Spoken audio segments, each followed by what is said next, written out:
París es la ciudad que simboliza la alegría de vivir, la libertad y la belleza. Su nombre suscita por sí solo fuertes emociones, ligadas a una historia fascinante y a monumentos espectaculares. Los bateaux mouches que recorren el Sena nos ofrecen una visión sugerente y romántica de la ciudad. Desde ellos contemplamos cúpulas, puentes y palacios, la Torre Eiffel y sus islas, y entrevemos las calles que circundan el Sena con sus clásicos plataneros. El núcleo original de París está en la Île de la Cité, enclavada en medio del río Sena.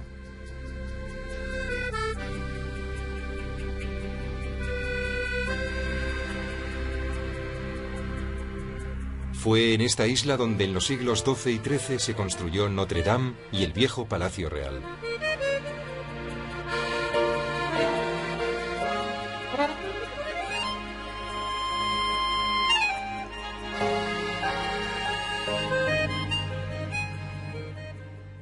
París está lleno de monumentos famosos que conforman un auténtico tratado de historia sobre las diferentes épocas de la humanidad. Para nuestra visita elegimos los 3 puntos más significativos. La Torre Eiffel, sinónimo de la modernidad de finales del siglo XIX.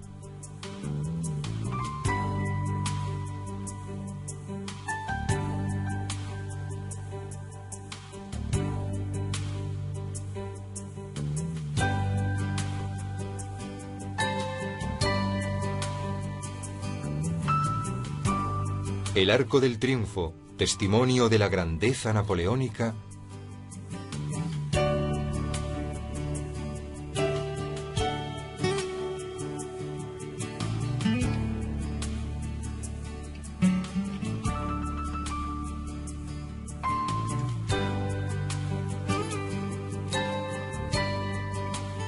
Y Notre Dame, símbolo del París medieval.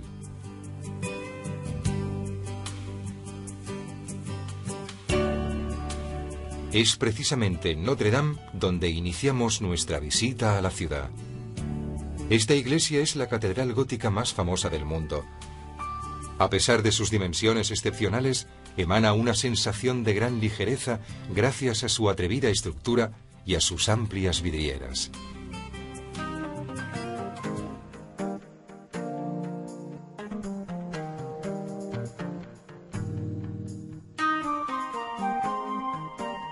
Notre Dame se convirtió en protagonista principal de los acontecimientos más importantes de la Revolución Francesa.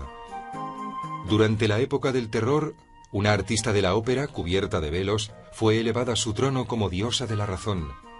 Y algunos años después, Napoleón la eligió como marco para su coronación imperial.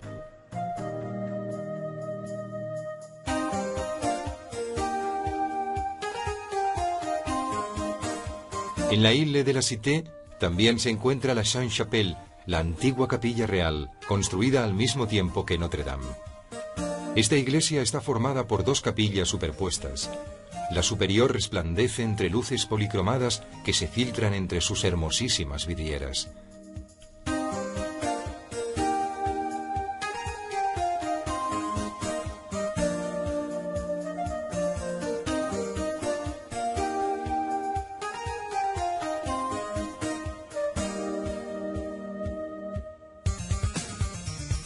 En el siglo XIV se construyó una nueva y espléndida residencia real, esta vez en el margen derecho del Sena, donde ya se había construido una fortaleza llamada Louvre.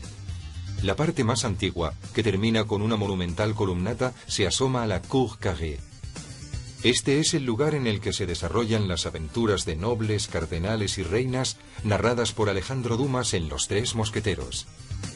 Con la Revolución Francesa, las colecciones reales de obras de arte comenzaron a ser expuestas al público. Entre las obras más famosas que se exponen en el Louvre encontramos la Gioconda de Leonardo da Vinci, el Baño turco de Ingres, el Concierto campestre de Tiziano, o quizás de Giorgione, y La libertad guiando al pueblo de Delacroix. 2 señoras de la antigüedad reciben amablemente a los visitantes en las salas más gloriosas del Louvre, la Venus de Milo y la Victoria de Samotracia. La Venus de Milo del siglo II a.C. es la representación más notable de la belleza femenina según los griegos antiguos. La Victoria de Samotracia, dedicada a una victoria naval, es una de las obras más emblemáticas del arte helenístico. El Louvre se completó en el siglo XIX con la larga ala que corre paralela al Sena. En 1989, en la Cour Napoleón, se instaló la pirámide del arquitecto americano de origen chino Yeo Ming Pei. Entre las dos alas del Louvre se encuentra el Arco del Carrusel, imitación del Arco de Septimio Severo de Roma, construido durante el período napoleónico para celebrar la victoria del emperador. Alrededor de estos jardines se encontraba el Palacio de las Tullerías, un encargo realizado en el siglo XVI por Caterina de Medici y que fue destruido por un incendio en 1871. En el Louvre comienza el largo paseo que alcanza el Arco del Triunfo después de cruzar la Plaza de la Concordia.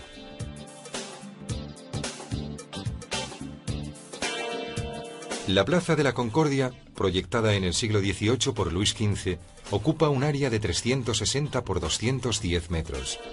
En esta gigantesca plaza fueron decapitadas en la guillotina más de 1000 personas, entre ellas Luis XVI y María Antonieta.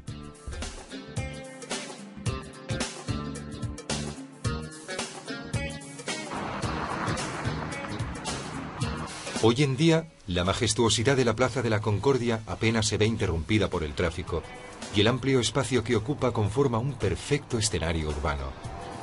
La plaza ofrece una espléndida vista de la iglesia de la Madeleine, que surge al fondo enclavada en un eje formado por dos grandes fuentes y un obelisco egipcio. Al lado de la Madeleine se encuentran los escaparates de Fauchon, auténtico paraíso para los amantes de la buena comida y el buen gusto.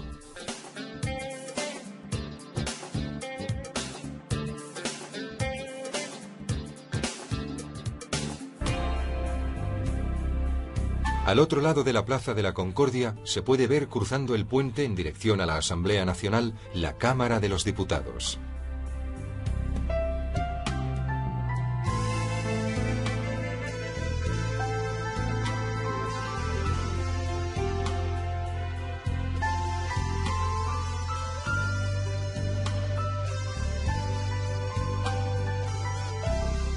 Pasada la Plaza de la Concordia, entramos en los Campos Elíseos. A la izquierda nos topamos con el Petit Palais y el Grand Palais, construidos con ocasión de la Exposición Universal de 1900, siguiendo el gusto ecléctico de la época. Entre un palacio y otro se encuentra la entrada del Puente Alejandro III, ricamente decorado con faroles y esculturas.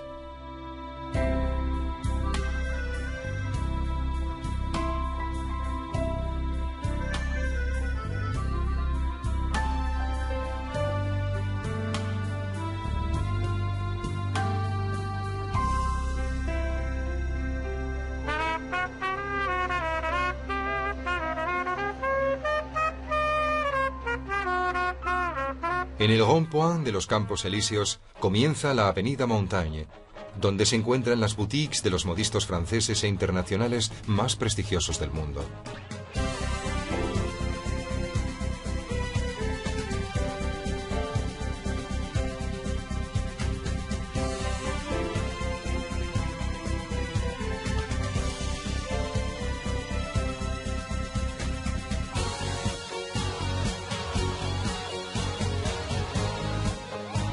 La Avenida de los Campos Elíseos data del siglo XV y es obra del prominente arquitecto Le Notre, que también fue el creador de los jardines de Versalles.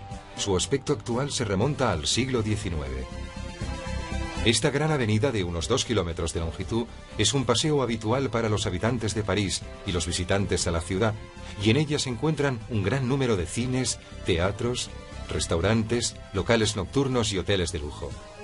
El Lido, junto con el Folies Bergère, es uno de los enclaves clásicos de la noche parisina y en él actúan las bellísimas bailarinas Bluebell.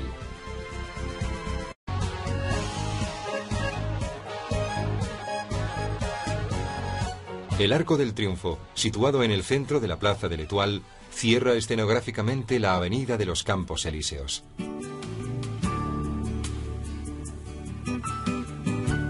Proyectado por expreso deseo de Napoleón, el Arco del Triunfo es el símbolo de las glorias militares francesas. Mide 50 metros de altura y presenta una decoración con bajorrelieves que ilustran las victorias del emperador.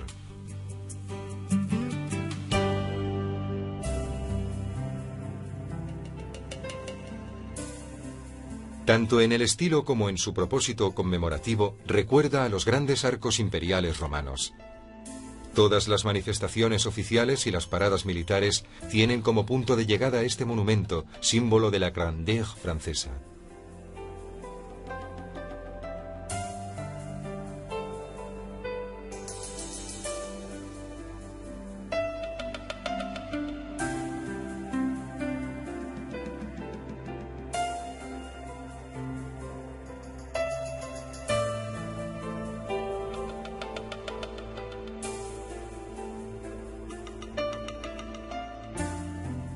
Desde la plaza de l'Étoile surgen en sentido radial 12 largas avenidas. Gracias a la fuerza de dicha realización urbanística, surge la fama de París como centro y motor del mundo moderno. Las calles más lujosas y refinadas de París se ubican en el distrito que rodea la Concorde, entre los grandes bulevares y el Louvre. La rue du Faubourg Saint-Honoré, la rue de Rivoli, la plaza Vendôme, la rue de la Paix y la plaza de la Ópera. La suntuosa plaza Vendôme fue un proyecto, como tantas otras calles y plazas de París, de Luis XIV, como expresión del esplendor de su reinado. El proyecto fue creado por Arduin Mansart, a su vez arquitecto de Versalles y de la Cúpula de los Inválidos, uno de los hombres que en mayor medida contribuyeron a definir la imagen de París. Él fue el creador de las buhardillas que coronan los edificios de la plaza y que posteriormente se pasaron a denominar mansarde en su honor. La rue de la Paix es sinónimo de joyerías de lujo.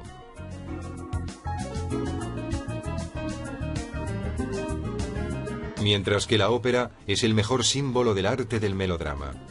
Este edificio fue diseñado por Charles Garnier en el estilo triunfal que caracterizaba la Belle Époque de finales del siglo XIX.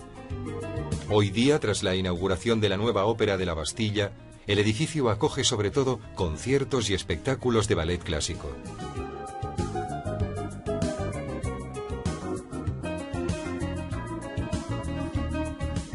Al lado del Louvre se encuentra el palacio del siglo XVII que ordenó construir el poderoso ministro Richelieu, uno de los principales artífices de la supremacía mundial de Francia en la época de Luis XIII. Tras su muerte, el palacio fue heredado por el rey y adoptó el nombre de Palais Royal. Alrededor de su jardín se fueron construyendo unos soportales en los que hoy en día podemos encontrar un gran número de tiendas, cafés, restaurantes e incluso burdeles o casinos. Durante la Revolución y en el periodo del Imperio, el Palais Royal, con sus pintorescos locales, fue el principal lugar de encuentro de la sociedad revolucionaria y de las nuevas clases sociales emergentes. Desde lo alto de la Tour Montparnasse se ven claramente las zonas verdes de los bulevares. Estas avenidas, construidas sobre las antiguas fortificaciones, especialmente durante la segunda mitad del siglo XIX por el barón Haussmann, son el elemento más representativo de la ciudad. Dado que los cruces entre estas calles son principalmente en forma de V, se multiplican las vistas, al fondo de las cuales emergen majestuosos monumentos y plazas, como la Plaza de la Bastilla, dominada por la Columna de Julio, que conmemora la fiesta nacional francesa, y por el imponente edificio de la Ópera de la Bastilla, nuevo teatro de la ópera parisino.